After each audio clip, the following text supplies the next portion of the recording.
കരുത്തർ നേർക്കുനേർ. IPL 2026 കലാശ പോരാട്ടത്തിന് അഹമ്മദാബാദ് ഒരുങ്ങിക്കഴിഞ്ഞു. ലോകത്തിലെ ഏറ്റവും വലിയ ക്രിക്കറ്റ് സ്റ്റേഡിയമായ അഹമ്മദാബാദിലെ നരേന്ദ്രമോദി സ്റ്റേഡിയത്തിൽ വൈകിട്ട് കൃത്യം 7:30 നിലവിലെ ചാമ്പ്യന്മാരായ റോയൽ ചലഞ്ചേഴ്സ് ബാംഗ്ലൂരുവും മുൻ ജേതാക്കളായ ഗുജറാത്ത് ടൈറ്റൻസും നേർക്കുനേർ ഏറ്റുമുട്ടുമ്പോൾ ക്രിക്കറ്റ് ലോകം കണ്ട ഏറ്റവും വലിയൊരു ത്രില്ലർ പോരാട്ടത്തിനാണ് നാം സാക്ഷ്യം വഹിക്കാൻ പോകുന്നത്.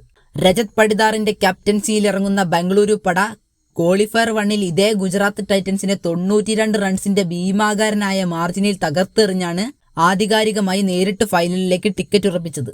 എന്നാൽ തോൽവിയിൽ നിന്ന് പാഠം ഉൾക്കൊണ്ട് ശക്തമായി തിരിച്ചുവന്ന ശുഭ്മൻ ഗില്ലിന്റെ ഗുജറാത്ത് ടൈറ്റൻസ് ക്വാളിഫയർ 2-ൽ രാജസ്ഥാൻ റോയൽസിനെ 7 വിക്കറ്റിന് തരിപ്പണമാക്കിയാണ് ഫൈനലിലേക്ക് യോഗ്യത നേടിയത്. ഈ സീസണിലെ വ്യക്തിഗത റെക്കോർഡുകളിലേക്ക് നോക്കുകയാണെങ്കിൽ നിലവിൽ 776 റൺസുമായി രാജസ്ഥാന്റെ 15 വയസ്സുകാരൻ വിസ്മയം വൈഭവ് സൂര്യവംശിയാണ് ഓറഞ്ച് ക്യാപ് ലിസ്റ്റിൽ ഒന്നാമതുള്ളതെങ്കിലും ഒരൊറ്റ ഫൈനൽ മത്സരത്തിലൂടെ ഈ ക്യാപ്പ് സ്വന്തമാക്കാൻ ഗുജറാത്തിന്റെ നായകൻ ശുഭ്മൻ ഗില്ലിനും ഓപ്പണർ സായി സുദർശനും വലിയൊരു ഇന്നിംഗ്സ് കളിക്കേണ്ടത് അത്യാവശ്യമാണ്.